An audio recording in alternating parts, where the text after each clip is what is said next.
Hi folks, welcome to the Man Cave. So what are we doing today? Well, today we have a 10-minute job fitting some handlebar risers to my BMW R1250GS behind me. So these are the handlebar risers. They are from that German company called Wunderlich, and they are their ergo handlebar risers, and they raise the handlebars up by 37mm and back towards you by 27mm. So these bar risers have been supplied to me free of charge very kindly by Nippy Normans. So without further ado, let's crack on. So what do we need for the job then? We need a torque wrench, we need a ratchet, and then we need two Torx bits, preferably the long bits, a T40 and a T45, and then a set of snips. So what do we get in the box then? We get a very nice high quality set of bar risers from Wunderlich, and these risers have actually been approved by the German regulatory body, so that's always a good plus point. Have a black cable tie, and then we have 8 Torx bolts. 4 of these are Torx T40s at 30mm, and then the other 4 are Torx T45s at 35mm, and they've got just a couple of different shoulder heights, which we'll talk about that a little bit later on when we come to fit the bar riser to the bike. And then we get a set of destructions. So without further ado, let's fit all of this onto my BM. So first things first, you want to protect your tank. So in my case, I've just put a thick microfiber towel across the tank, and that will just protect the tank when I take the handlebars off and then rest them on the forward part of the tank. And I've also put the bike on the center stand. So let's take these 4 retaining bolts off first and then move the handlebars away. So let's go and do that now. So I've got my Torx T45 bit, and these are only done up to 19 Nm, so they're not very tight at all. So I'm just using my elbow just to stop the handlebar turning. It just makes it easier for you. And then we're just going to take the bottom 2 out and then the top 2. That's the second one. And then the top ones I'm just going to crack. I won't take them out, and then I'll just lower the handlebars onto the tank. Alright, so that's them cracked. Pop the ratchet down there and then just lower the bars down towards the tank. There we go. And then just remove those top 2 bolts. And then at some point you just might want to hold the handlebars just to stop them dropping too much. And there we go. And they are resting on the tank now, so that's fine. So there's the last bolt out. And then just pop the caps off. There's one. And that's both caps off now. And then what we're going to do is just pull the handlebars back and onto the tank, so we have access to the top yoke, like that. So what we're going to do now, folks, is just fit the bar risers themselves. You notice that there's a recess on one side and a smooth finish the other side. So the recess sits on the outside, and then we've got our 4 Torx T45 bolts, which are 35mm long, and I did mention that 2 of them have got a shorter shoulder height. You might be able to see the difference there. So if you install the long shoulder height into the handlebar recess there, you'll notice that it sticks up a bit. So that's the reason why we've got a shorter shoulder height.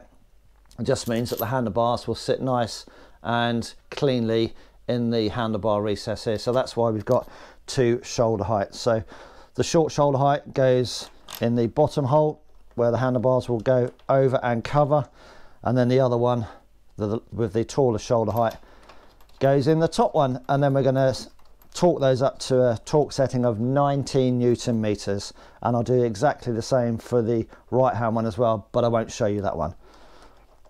So the reason I'm using the longer Torx T45 bit is that it doesn't catch the handlebar recess.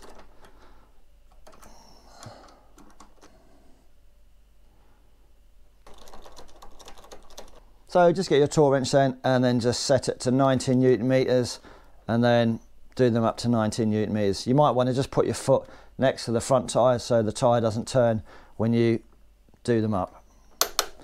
That's 1, 2, and the final one. There we go. So that's all these torqued up to 90 Nm. Now we're just going to pop the handlebars into the cup themselves and then put the caps back on. So we're now going to offer up the handlebar into the handlebar riser. Before we do that, I'll just point out these markings on the bike. As you can see here, you've got the 0 to 10 line, and then there's a line that sort of dissects those two lines at 90 degrees on both sides. So we're going to use that dissecting line as a gauge to ensure that the handlebars are correctly positioned in the center of the yoke. So let's fit these bars into the handlebar risers. So there we go, just stiff them up, pop them into here. You might need another set of hands, it's a little bit tricky.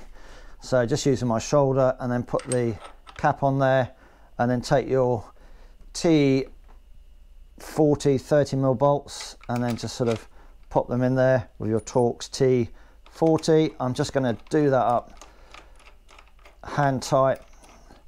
That's one in, and holding that, and then get the other cap, pop that on there, and then get the other bolt, pop that in,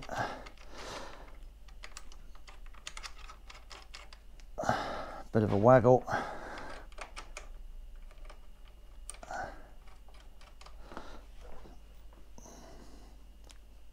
and then you'll notice that at no time in this procedure fitting the bar risers have we used any thread lock, and Wunderlich make no reference to thread lock at all, so I haven't used it, and I don't think they use them, they put thread lock on the OEM bolts anyway when they do the handlebars, but I stand to be corrected.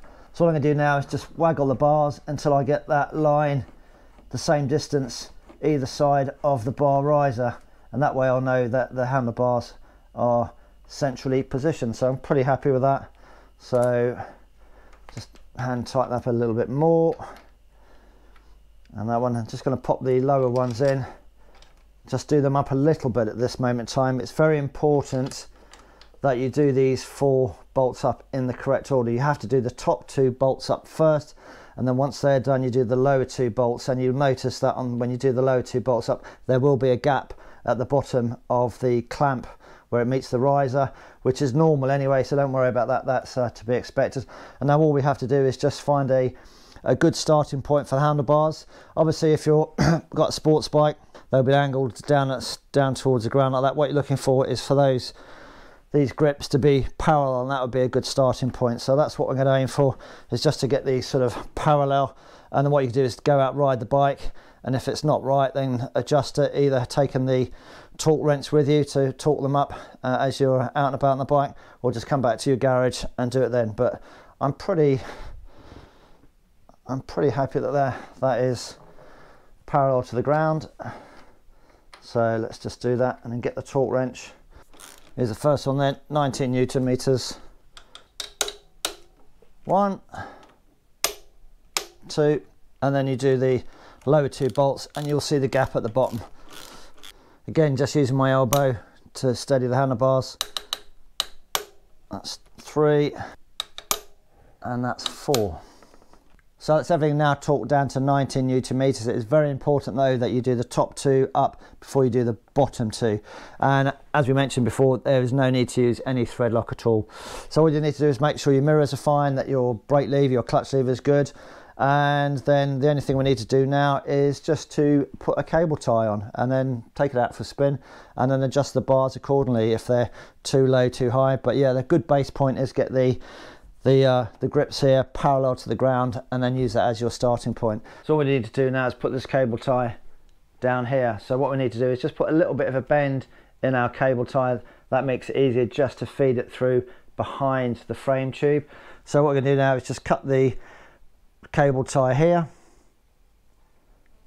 and then what we're going to do is feed the new cable tie under these cables, as you can see here, around the back of the frame tube, and then pull it tight, and that is job done.